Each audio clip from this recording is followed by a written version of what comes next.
రేపా ఎల్లుండా మనకు తెలియదు.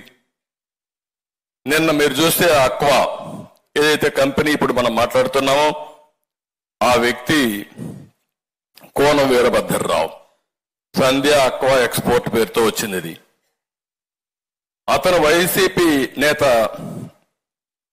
పోన్ చంద్రరావుకి సోదరుడు.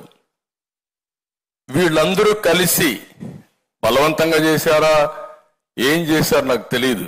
ఈరోజు మార్నింగ్ ఒక న్యూస్ చూస్తా ఉంటే అనిపించింది, ఢిల్లీలో జరిగిన లిక్కర్ స్కామ్ లో కూడా వీళ్ళు ఉన్నారని.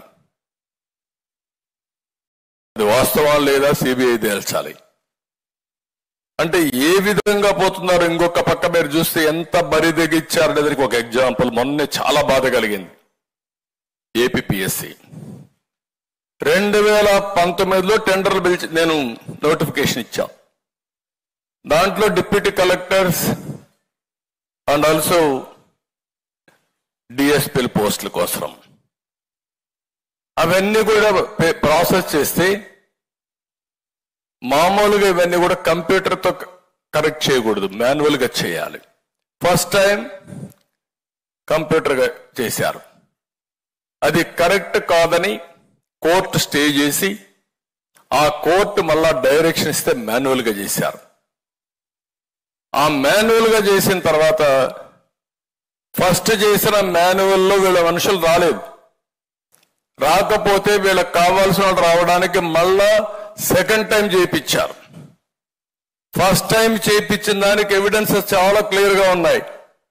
కర్నూలు నుంచి సెక్యూరిటీ తీసుకొచ్చారు, ఇక్కడుంటే కరెక్ట్ చేసేటప్పుడు భోజనాలు డబ్బులు ఇచ్చారు, ఎప్పటికప్పుడు సమీక్షలు చేశారు. ఇవన్నీ పెట్టడానికి ఒక కంప్యూటర్ కంపెనీకి ఎవాల్యుయేషన్ చేయడానికి, రికార్డ్ ఎస్టాబ్లిష్ చేయడానికి వాళ్ళకు కూడా డబ్బులు ఇచ్చారు, అన్ని చేశారు. ఇంత డాక్యుమెంటరీ ఎవిడెన్స్ ఉంటే ఆ డాక్యుమెంటరీ ఎవిడెన్స్ అంతా అవాయిడ్ చేసి మూడోసారి మళ్ళా చేపించాడు. మనుషులకి ఇచ్చి పోస్టింగ్స్ ఇచ్చేశారు. కోర్టులో 2 సార్లు రాంగ్ అఫిడవిట్ ఇచ్చారు. అంటే మీరు ఒకటి గుర్తుపెట్టుకోవాలి, అల్టిమేట్ గా ఏ వ్యక్తి అయినా సరే ఫైనల్ జడ్జిమెంట్ వచ్చేది కోర్టు ద్వారా వస్తుంది. ఈ రోజు ఒకవేళ న్యాయం డిలే అయినా న్యాయం జరుగుతుంది. పోరాడే శక్తి ఉండాల్సిన అవసరం ఉంది. ఈరోజు అలాంటి కేసు చేస్తే ఇంతవరకు దానికి కూడా సమాధానం ఇప్పుడు కొత్తగా చెప్తున్నారు. మళ్ళీ ఇవన్నీ కూడా ఏ విధంగా డెస్ట్రాయ్ చేయాలనో రికార్డ్స్ అన్ని డెస్ట్రాయ్ చేయడానికి మళ్ళా ప్రయత్నం చేస్తున్నారని ఏపీపీఎస్సీ కూడా పాత రికార్డ్స్ అన్ని ఇవన్నీ కూడా మనం చూసినప్పుడు చాలా వరకు నేను చూస్తే మాధవి కడప నుంచి వస్తా ఉంది. ఆవిడ సివిజిల్ ఎలక్షన్ కమిషన్ పెట్టారు, గన్నవరం వచ్చింది. చూసిన తర్వాత ఎలక్షన్ కనపడింది ఆవిడకి. ఆవిడ సివిజిల్ కోసం యాప్ ఓపెన్ చేసింది. వచ్చేసారు పేటిఎం బ్యాచ్ నుంచి గొడవ. అంటే వీళ్ళు ఎంత అరాచకం చేస్తున్నారో అది గుర్తుపెట్టుకుంటే మాధవి గట్టిగా నిలబడుకొని మీరు ఏం చేస్తారో చేయండి, అన్యాయం జరిగితే పోరాడతా నిలబడి పోరాడిన ఆడబిడ్డ మాధవి. ఆ ధైర్యం వల్ల రావాలి. అంటే మీరు గుర్తుపెట్టుకోవాల్సింది ఎంత దుర్మార్గంగా ఉండాలో మనం గుర్తుపెట్టుకోవాల్సిన అవసరం ఉంది. ఇంకొక పక్కన మనం చాలా ఇన్సిడెంట్లు కూడా చూసాం. సిబిఐ, మన రాష్ట్రంలో సిబిఐ పరిస్థితి, బాబాయ్ గొడ్డలపేట కేసులో 5 ఏళ్ళు అయింది.